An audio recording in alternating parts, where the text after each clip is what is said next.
اللہ تعالیٰ فرماتا ہے لَإِن شَكَرْتُمْ لَأَزِيدَنَّكُمْ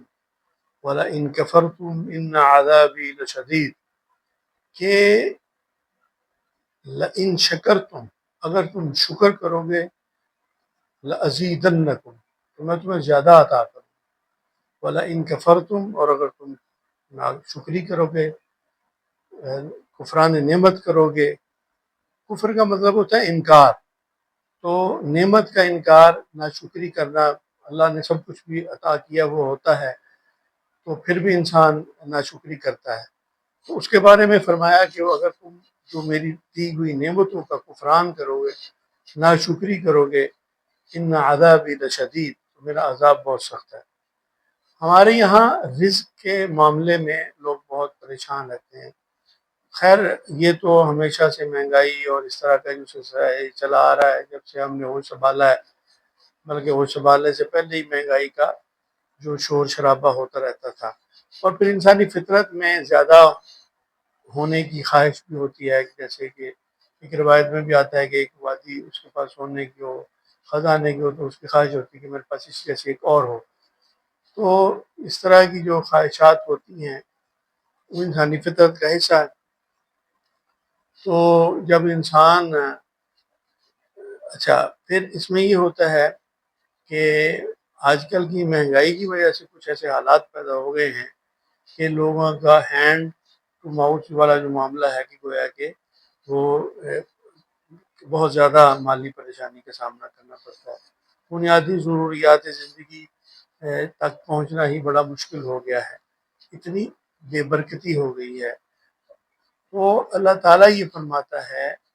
دیکھیں اب کچھ باتیں ہیں جو ہمارے لوگوں میں مشہور ہیں اور لوگوں نے اپنی طرف سے چیزوں کو فرض کر لیا ہے، یا کچھ لوگوں نے ایسی باتیں کر کر کے، کچھ ایسے بڑے لوگ، بزرگ لوگ، اساتذہ، جو بھی جن کو عزت اور بزرگی کی نگاہ سے معاشرے میں دیکھا جاتا ہے، جن کا کام اصلاح احوال ہے، جن کا کام تربیت کرنا ہے، معاشرے کی اصلاح کرنا ہے، لوگوں کو اللہ رسول کی باتیں بتانی ہیں، ان کی رہنمائی کرنی ہے، تو وہ اگر ایسی باتیں بتائیں گے کہ آپ کا رزق کسی نے باندھ دیا ہے، آپ کی یہ جو پریشانی ہے اس کو کسی نے جادو کر دیا ہے، کسی نے یہ کر دیا ہے، وہ کر دیا ہے، اس کے نتیجے میں کیا ہوگا کہ لوگوں کا ذہن جو ہے وہ اللہ رب العالمین کی عطا سے ہٹ کر کے گویا کہ جو رزق ملنا ہے وہ اللہ کی طرف سے ملنا ہے، تو وہ دوسری مخلوقات کی طرف مبذول ہو جاتا ہے کہ بھئی جب اللہ کسی کو کچھ دینا چاہے تو دنیا کی ساری طاقتیں مل کر بھی اس کو نہیں روک سکتی کہ وہ اللہ کسی کو کچھ عطا کر دے، اور اسی طرح اگر وہ کسی کو عطا نہیں کرنا چاہتا تو ساری دنیا مل کر بھی اس کو وہ دے نہیں سکتی۔ تو جب ہمارا ایمان یہ ہے، یہ ایک اظہر من الشمس حقیقت ہے، تو اس چیز کو لوگ سمجھنے کی کوشش نہیں کرتے، اور اگر ان کی رہنمائی کی جائے، ان کو سیدھی بات بتائی جائے تو وہ اس سیدھی بات کی طرف آنا مناسب نہیں سمجھتے، بلکہ انہی چکروں میں جن کی بنیاد جھوٹ پر ہے، دھوکے پر ہے اور اس طرح کے رویوں پر ہے، تو وہ لوگ سمجھتے ہیں کہ اللہ نے دینا تھا اور راستے میں کوئی بندہ اس کی رکاوٹ بن گیا۔ یہ ایمان کیسے ہمارا اس بات کی اجازت دیتا ہے کہ اللہ کسی کو دے رہا ہو، دینا چاہ رہا ہو، اللہ نے اس کی نصیب میں، اس کی مقدر میں، اس کی تقدیر میں کوئی چیز لکھ دی ہے، اس کو مل کے ہی رہنی، وہ جتنا مرضی بھاگے گا وہ چیز اس کے پیچھے پیچھے جائے گی، اور اگر اس کے مقدر میں نہیں ہے تو اس کی چیز کے پیچھے پیچھے بھاگتا رہے گا، وہ اس کو نہیں ملے گی۔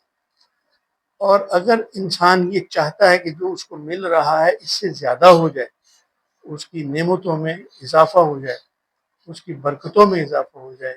اور اس کو اتنا زیادہ ملنا شروع کر دے کہ گویا وہ جو اس کی خواہش ہے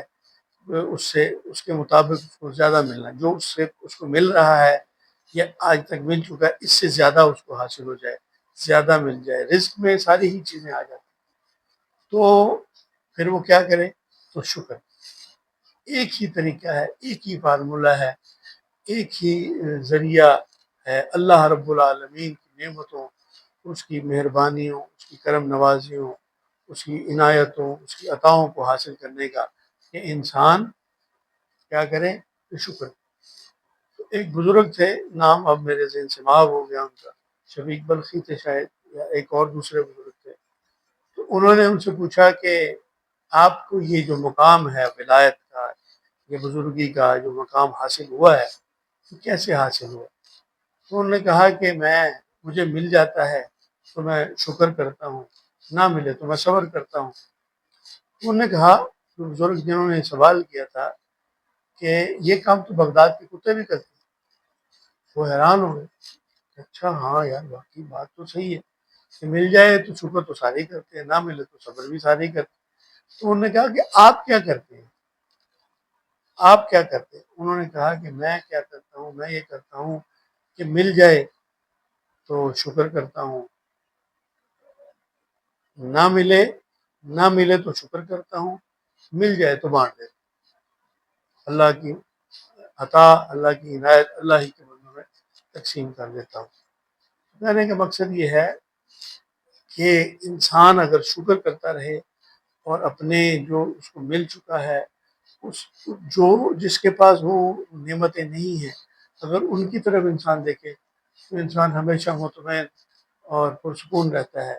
کہ میرے پاس یہ نعمت ہے، فلاں کے پاس نہیں ہے۔ آس پاس میں ہی مل جاتی ہیں بہت ساری مثالیں، ہمسایوں میں، عزیزوں میں، دوستوں میں، رشتہ داروں میں، کہ مجھے اللہ نے یہ نعمت عطا کی ہے، اس کے پاس یہ نہیں ہے۔ اچھا، اسی طرح اگر اس طرح انسان دیکھے کہ فلاں کے پاس یہ نہیں ہے، فلاں کے پاس یہ نہیں ہے، فلاں کے پاس یہ نہیں، لیکن اللہ کا شکر ہے کہ اللہ نے یہ سارا مجھے عطا فرمایا ہوا ہے، تو وہ مطمئن رہتا ہے، پرسکون رہتا ہے، شکر گزار رہتا ہے۔ اور اگر وہ یہ دیکھے کہ فلاں کے پاس وہ کچھ ہے، وہ کچھ ہے، اس کے پاس اتنا کچھ ہے، اتنا زیادہ ہے، گاڑیاں ہیں، بنگلے ہیں، پیسے ہیں، زمین ہے، جائیداد ہے، مال و دولت ہے، یہ ہے، وہ ہے، لیکن میرے پاس نہیں ہے، تو اس سے پھر وہ مطمئن ہوتا ہی، وہ اسی چکر میں سوچتا رہتا ہے، اسی سوچوں میں ناشکری کرتا رہتا ہے۔ خیر، ہمارے یہاں تو یہ ایک عام رواج بن گیا ہے کہ ذرا سا اگر دکانداروں کی کاروبار میں تھوڑی بہت سیل میں یعنی تو کمی آ جائے، اگر ایک دن بھی بندہ تھوڑا سا ہو جائے، اپنا گاہکی کم ہو جائے، بس یہ حالات ہی بہت خراب ہیں، حالات ہی بڑے خراب ہیں، بس کچھ کوئی حال نہیں، کچھ نہیں، حالانکہ سب کچھ ہو رہا ہوتا ہے،